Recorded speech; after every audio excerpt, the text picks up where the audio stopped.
The Midnight Hauntings.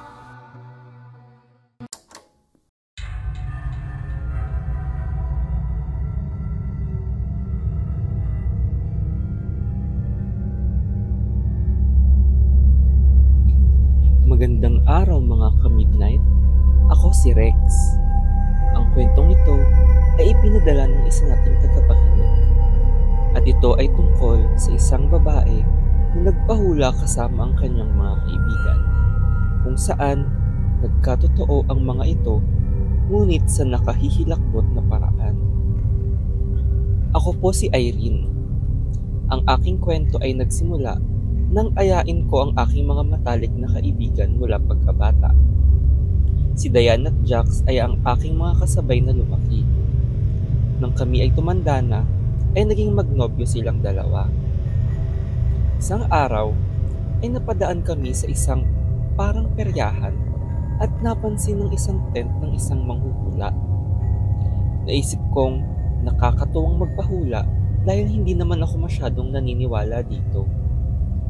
Interesado din si Diane na pumunta, ngunit parang ayaw ni Jax. Pagpasok namin, ay nakita namin ang manghuhula. Matanda na ito at may pagka-misteryoso ang kanyang aura. Nakatingin lang ito sa kanyang bolang kristal habang nagbabalasa ng kanyang mga baraha. Bigla itong nagsalita at sinabing iniintay daw niya kami. Ibinaba niya ang barahang may kamatayan na nakalagay at kabadong lumapit kami para umupo. Nagulat kami nang tawagin niya ang pangalan ko kahit hindi ako nagpakilala. Hiningi niya ang aking kamay at paghawak ko sa kanya ay nagulat ako dahil sa pangitaing lumabas. Nakita ko sa aking isip na ako ay sinasaksak at duguan sa sahig ng aming bahay. Napabitaw ako sa kanya at sinabi niyang mag-ingat daw ako dahil may balak na pumatay sa akin. Bigla niyang tinawag si Diane at hinawakan siya. Biglang napasigaw si Diane sa kanyang nakita. Nakita daw niya ang sarili niyang nasusunog. Siya ay nagtatrabahong kusinera at tagaluto, kaya naiintindihan ko ang takot niya. Nag-aya na si Jax na tumayo, ngunit hinawakan siya ng manghuhula pagtayo namin. Nagmamadali kami lumabas at nagsabi bigla si Jax. Nakita daw niya ang sarili niyang binabaril. Ang tatay pa naman daw niya ay dating sundalo na kanyang bibisitahin. Lahat kami ay namutla at nagmamadaling alisan ng manghuhula na iyon. Umuwi din kami agad dahil nawala na kami ng ganang magala. Ang inaasahan naming hula tungkol sa trabaho o kaya pag-ibig ay naging hula tungkol sa aming kamatayan. Nung una ay hindi ako naniniwala, ngunit lahat kami ay nagkaroon ng pangitain matapos hawakan ng manghuhula. Hindi ko alam na magkakatotoo pala iyon. Makalipas ng ilang araw, ay halos nakalimutan ko na din ang nangyari at nagpatuloy na kami sa kanya-kanya naming buhay. Isang gabi, ay naglalakad akong pauwi galing trabaho nang maalala ang hula sa amin at bigla akong kinilabutan. Maya-maya, ay tumunog ang aking cellphone at may tumatawag sa akin. Pagtingin ko ay numero ito ng nanay ni Diane at bigla akong kinabahan. Ngunit bago ko pa ito sagutin ay nadaanan ko ang kanto ng bahay nila at nagulat sa aking nakita. Nasusunog ang kanilang bahay at madaming bumbero na ang umaapula dito. Tinitigan ko ang aking teleponong nagring at kinabahan. Ngunit alam kong may pasok pa si Diane, kaya baka hinahanap lang siya sa akin ng nanay niya.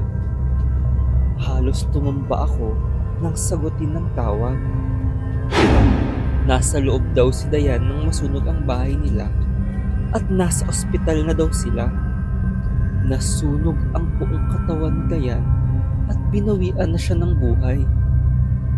Ilang araw daw itong natakot pumasok dahil sa hula sa kanya, kaya nagkulong lang ito sa kanyang kwarto. Nagtaasan ng balahibo ng buo kong katawan sa aking narinig at agad na akong magulgol. Hindi ako makapaniwalang patay na si Dayan at nagkatotoo ang hula sa kanya. Napag-alaman na sa kwarto niya nagmula ang sunog at hindi siya nakalabas dahil nagkandado siya. Kinabukasan ay pinuntahan ko ang perya para hanapin ang manghuhula.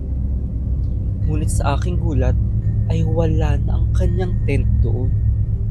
At nang magtanong-tanong ako, ay wala daw nagtayo doon na manghuhula. Tinawagan ko si Jax ng ilang beses, ngunit hindi ito sumasagot. Nang kinagabihan, ay mag-isa lang ako sa bahay dahil hindi ko kayang harapin ang lamay ni Dayan. Maya-maya ay nagring ang aking cellphone at si Jax ang tumatawag sa akin.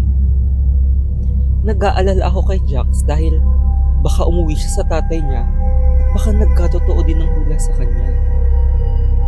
Pagsagot ko ay halatang nakainom siya dahil pinagmumura niya ako dahil ako daw ang pumatay kay Dayan. Tinanong ko siya kung nasan ba siya at halos atakihin ako sa puso nang sabihin niyang nasa bahay ko daw siya. Paglingon ko ay nasa pinto na siya. May hawak siyang kutsilyo at tumakbo siya papalapit sa akin. Tumakbo ako para magtago sa aking kwarto. Naalala ko ang hula sa akin na may nagtatangkang pumatay sa akin at hindi ko inaasahang si Jax pala iyon. Nasipa niya ang pinto at nakapasok sa loob. Pinagsasaksak ako sa katawan ni Jax habang sinisigaw ang pangalan ni Dayan. Sinubukan kong manlaban para makatakas, ngunit ang dami ko ng saksak sa katawan. Tinulak ko siya at tumakbo ako palabas. Agad kong hinablot ang aking cellphone para humingi ng tulong. Nakatawag ako sa pulis at dahil lasing si Jax, ay hirap niya akong habulin. Kahit ako ay hirap na sa paglalakad, ay sinigurado kong tumakbo palabas ng gate. Nagsisisigaw na din ako ng tulong sa mga kapitbahay. Paglabas ni Jax sa bahay, ay saktong dumating ang mga pulis. Pinaulanan siya ng mga bala ng mga pulis na nakita siyang may hawak na dugo ang kutsilyo. Napasigaw na lang ako nang makitang pinagbababaril si Jax. Maya-maya ay hinimatay na ako at nagising na lang na nasa ospital na kasama ang aking pamilya. Piniliwanag ng mga pulis na tinawagan daw nila ang tatay ni Jax at hindi daw ito umuwi dahil balak ng samahan si Dayan dahil ilang araw daw itong natakot sa hula. Nag-aalala daw si Jax dahil nagsisindi lagi ng kandila si Dayan kapag ito ay natatakot. Doon ko naisip na sinubukan naming iwasan ng aming mga kapalaran, ngunit dumating pa din ito sa amin. Nasunog si Dayan hindi dahil sa trabaho niya, kundi dahil sa mga kandilang kanyang sinisindihan. At si Jax naman ay nabaril hindi dahil sa kanyang tatay, ngunit dahil sa pagtangka niya sa aking buhay. Ngayon ay natuto kong tanggapin ang nangyari sa akin. Naway maging maingat din kayo kung nais mong alamin ang kapalaran nyo. Dahil hanggang ngayon ay hindi pa rin natatagpuan at hindi na ulit nakita pa ang misteryosong manghuhula.